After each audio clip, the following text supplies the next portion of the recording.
Very good morning, everyone. Welcome to the meditation. Let us take a moment to arrive on our meditation cushion, on our chair. Let us take 3 deep breaths. And every time we inhale, we refresh our attention. Every time we exhale, we relax our body and mind.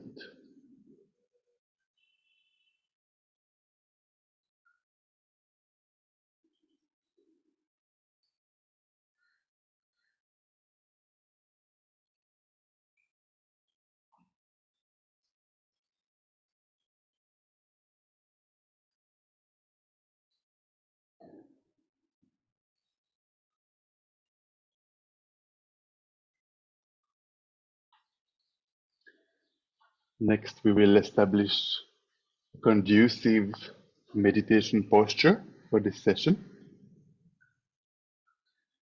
So the best is to sit on the floor in the full lotus posture.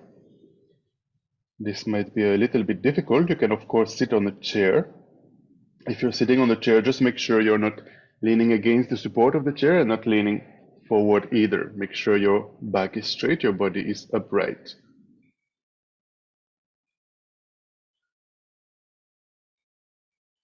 If you're sitting on the floor, the best would be the full lotus posture, but don't force your body. If sitting in full lotus is difficult, or if you cannot sustain it, you can simply sit cross-legged, or in a half lotus, or even in Burmese style with one leg in front of the other.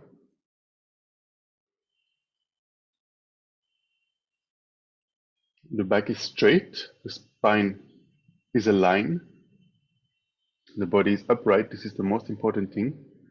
And even though the body is upright, the shoulders are even and relaxed. You can easily move your body, turn from left to right like this.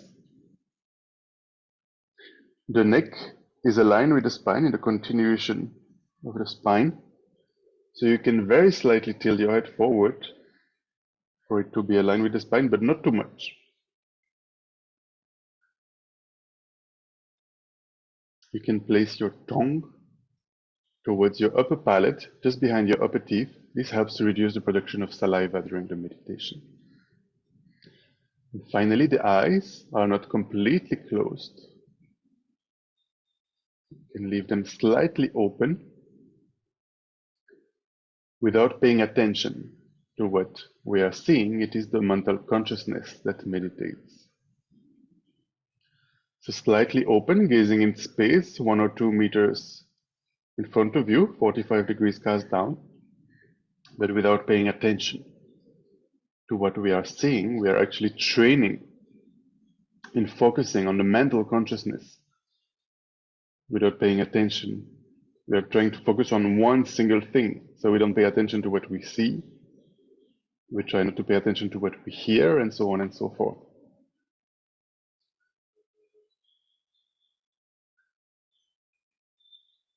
Now that we looked at our body posture, let us look inwards. Let us establish Mahayana motivation for this meditation, a motivation of bodhicitta, the awakening mind, for this session. Bodhicitta, or the awakening mind, is the wish to become fully awakened, in order to benefit sentient beings, countless sentient beings who are trapped in the vicious prison of the mind, the vicious circle of cyclic existence, samsara.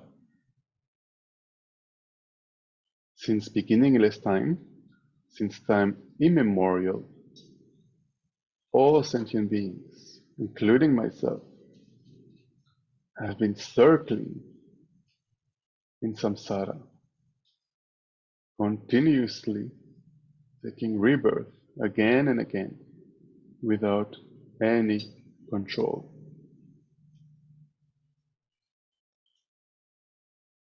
This is due to the power of karma, and afflictions. The root of all of this is the self-grasping ignorance, this misconception, this misapprehension that things, that ourselves and all phenomena exist objectively, exist inherently, intrinsically, independently, truly, from their own side. Because of this misconception, we have the inappropriate attention. We have this impression that we are the center of the universe. We have the impression, the wrong impression, that we are more important than others. But if we check carefully, there is no valid reason to consider ourselves more important than others. I am just one, others are numberless, and they are all in the same boat, wanting to be happy, not wanting to suffer.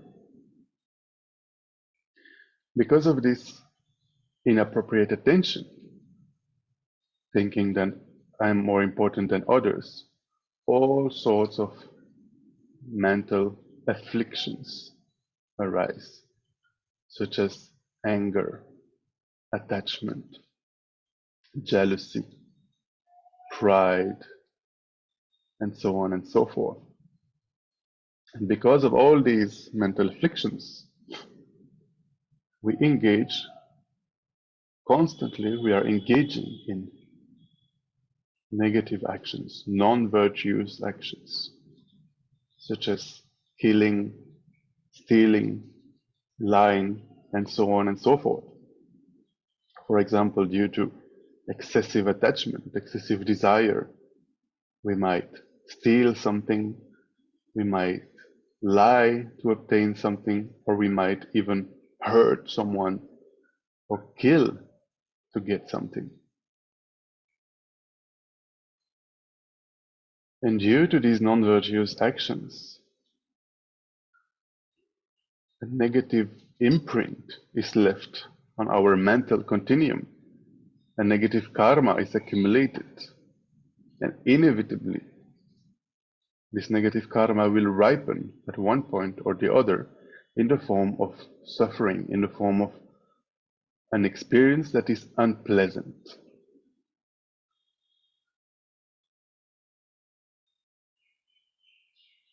And these karmas, when they are complete, they also have the power to propel us from life to life.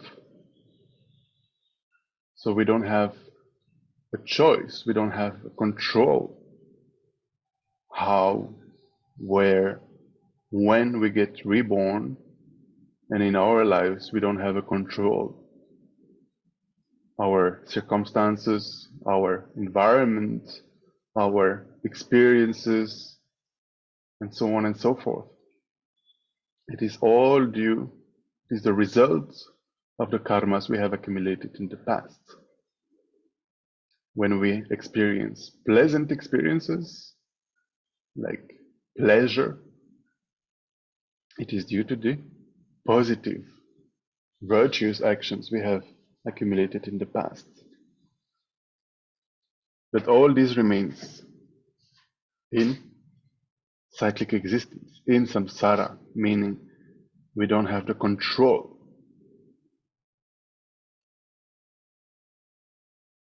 We cannot even choose when positive karmas are ripening, when negative karmas are ripening, what kind of experience ripen as a result. This is all dictated out of our control. So just wishing, to accumulate positive karmas, it's not enough. It's a good start. We have to start there. But if we want to be free from this circle of samsara, this vicious prison of the mind, we have to cut the root of it. We have to eliminate the self-grasping ignorance that is responsible for the inappropriate attention, for the afflictions, and therefore for the karmas. So we have to realize the emptiness of objective existence of the self and of all phenomena in order to cut this self-grasping ignorance. When this ignorance is eliminated, automatically inappropriate attention is gone, afflictions are gone, no more contaminated karmas, negative karmas are accumulated. It is like cutting removing the roots of the tree. The tree falls down, so the tree could be the inappropriate attention, the leaves, the branches could be the afflictions, and the fruits, the karmas. If you eliminate, if you cut the tree from the root, all of it falls down. So this is called renunciation, wishing to be free from samsara, wishing to be free from suffering, by realizing the absence of objective existence of the self and of all phenomena. This is not bodhicitta yet, this is not the awakening mind yet. We have to recognize that all sentient beings are in the same condition. All sentient beings are in the same boat because of karmas and afflictions, continuously taking rebirth without any control. So we need to generate a sense of compassion for them. And a way to do that is also to contemplate the results of the karmas they have accumulated. The suffering experiences that they are going through right now, we can easily see in our lives. Other human beings, for example, who are suffering from sickness, who are suffering from poverty, or those human beings who are living in countries that are currently at war, can imagine the intense suffering. You can also contemplate the suffering of animals in the wilderness, constantly living in the fear of being hunted by other animals. Even when they are sleeping, it's as if they have still one eye open and checking if a bigger animal is coming to hunt them. So let us try to generate a sense of compassion. We did for ourselves with this renunciation. Now let us generate a sense of compassion for all other sentient beings. May they be free from suffering and the causes of suffering. The causes of suffering being the afflictions and the karmas.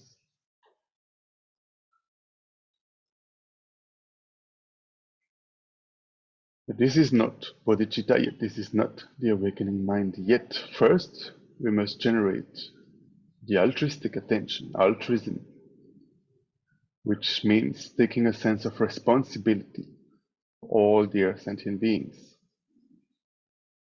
Why? Because at present, I have this precious human life, meaning that I am born as human with all my faculties, mental, physical. Not only that, I am born at a time, in a world, in a place where the Buddha has appeared 2,500 years ago. And back then, the Buddha has turned the wheel of Dharma. He has given so many teachings for decades. Not only that, the teachings that he gave are still very much available to this day, especially nowadays in this internet era, so easily accessible.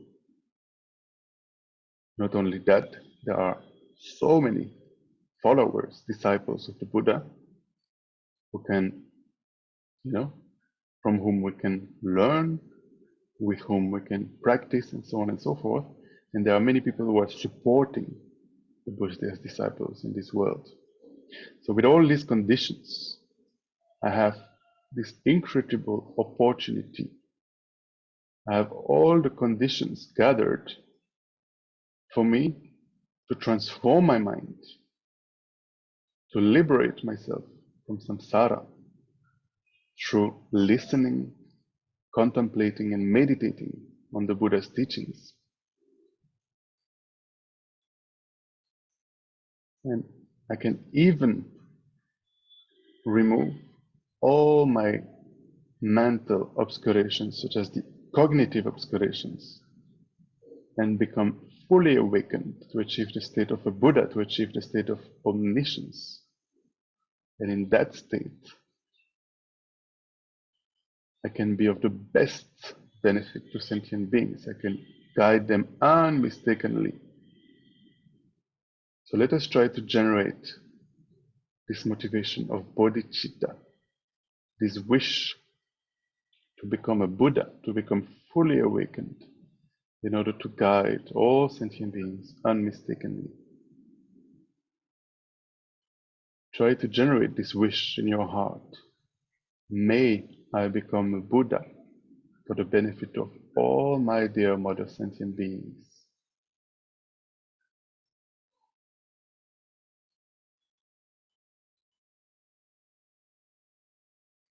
And with this motivation in mind, we will engage in Shamatha practice this morning. Shamatha is the Sanskrit for calm abiding in English, or Shinne in Tibetan. So what we will be practicing is single-pointed concentration. Remember the body posture, the 7 points we mentioned at the beginning. The most important is for the body to be upright, for the back to be straight. So the second thing is that for single-pointed meditation, we need one object of meditation. If you're familiar with this meditation, I would recommend that you use the object you are familiar with. It could be the breath, it could be a mental image, it could be awareness itself, anything you're familiar with that you are regularly using in your meditation.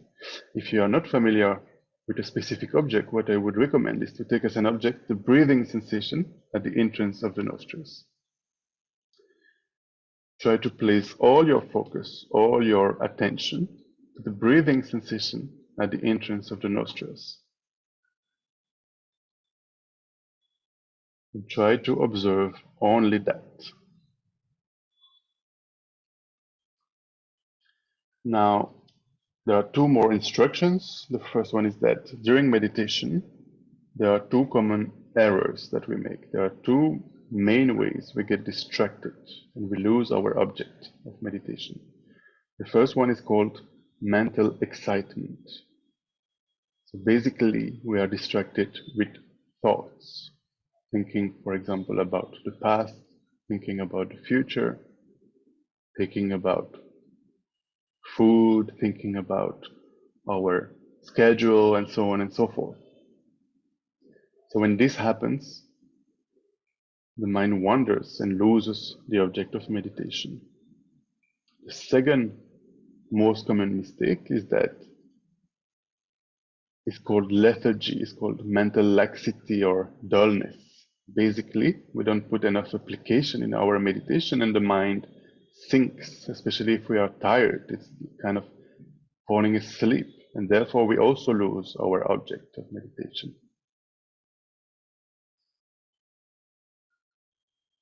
For this, keeping the back straight, the eyes not to completely close, this really helps not to fall into laxity. So finally, there are two antidotes against these two mistakes, these two errors. The first one is called introspection or alertness, which is a mental factor. So basically, while our main activity, mental activity, is to focus on the breathing sensation at the entrance of the nostrils, in the background of the mind, we have this introspection, this alertness that is checking, am I meditating? Am I concentrated on my mental object? And if I notice that I'm not, if I'm distracted with thoughts, if I notice that I'm distracted either with thoughts or with lethargy, then I make use of the second antidote, which is called mindfulness. And the role of mindfulness is to bring the mind back onto the object of meditation. And trying not to forget the object of meditation anymore, trying not to get distracted anymore. This is the role of mindfulness. A simple analogy that I like to use to describe these two mental factors, it is as if you have a pet dog at home and the dog runs away from home. Noticing that the dog is gone is the introspection. Then you bring the dog back home, and you can also imagine tying him against the pillar so that he remains at home. This is mindfulness. So this is what we are trying to do with our mind. We are training in those mental factors of introspection and mindfulness. So let us try this meditation together for about 10 minutes, trying to remain focused on your object and making use of the antidotes.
Gently come out of the meditation.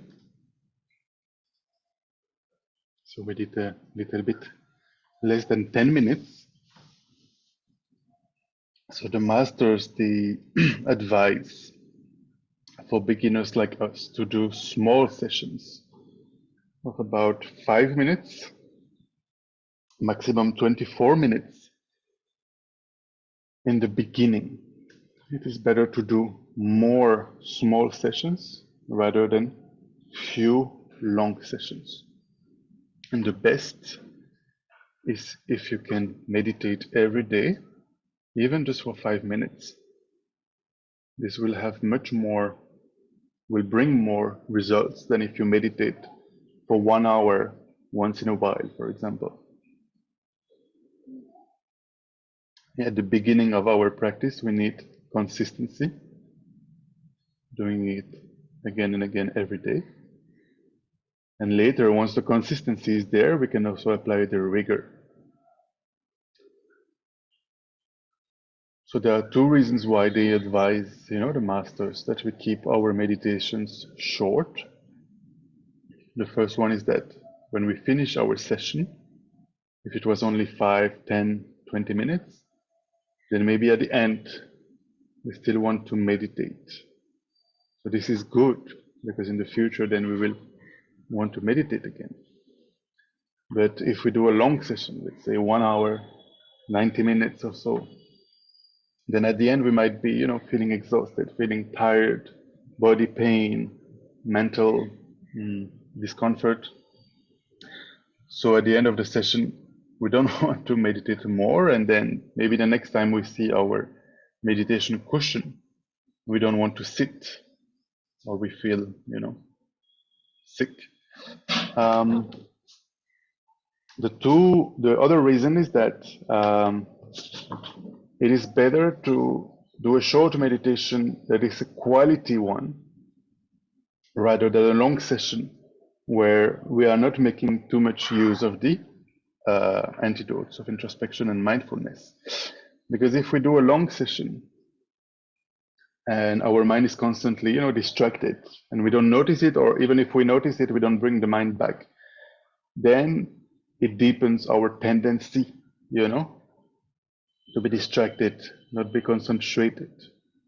But if for just 5 minutes, in 5 minutes, let's say we get distracted 20 times, it's just an example, and we notice 20 times and we bring the mind back 20 times. So this is great, great training. So doing that again, regularly for 5 minutes, 10 minutes, that's the best thing to do in the beginning. So let us dedicate the merits that we have accumulated by meditating, by trying to generate bodhicitta, trying to develop our mental factors of introspection and mindfulness, so that we may soon, very soon, become fully awakened Buddhas and be able to benefit all sentient beings, all the numberless sentient beings, without leaving none aside. May the precious minds of the bodhicitta and the wisdom realizing emptiness that have not arisen arise and grow, and may that which has arisen not diminish but increase forevermore. May His Holiness the Dalai Lama, the true source of joy and happiness on this earth, have a very long and healthy life, and may he continue to teach us the Dharma for a very long time. Due to our merits, may the spiritual director of Tushita and of the Foundation for the Preservation of the Mahayana Tradition, Kyabje Lama Thupten Zopa Rinpoche, who showed the aspect of passing away last year, may we have the fortune to soon find his unmistaken reincarnation, so that Rinpoche may continue to guide us and lead the organization.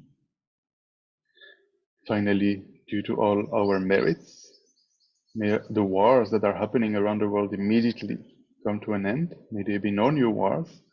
May there be no famine. May there be no epidemic. May there be no natural catastrophes and disasters of the elements. May peace and harmony prevail in everyone's hearts and lives. Thank you very much for joining us this morning for the meditation. This evening at Tushita, only in person, we have the Vajrasattva purification practice. It's a very nice practice that is mainly made to purify the negative karmas we have accumulated in the past. This is at 6:30 tonight in person. And tomorrow is the Tsok day, so we have the Guru Puja Tsok also at Tushita 6:30 p.m.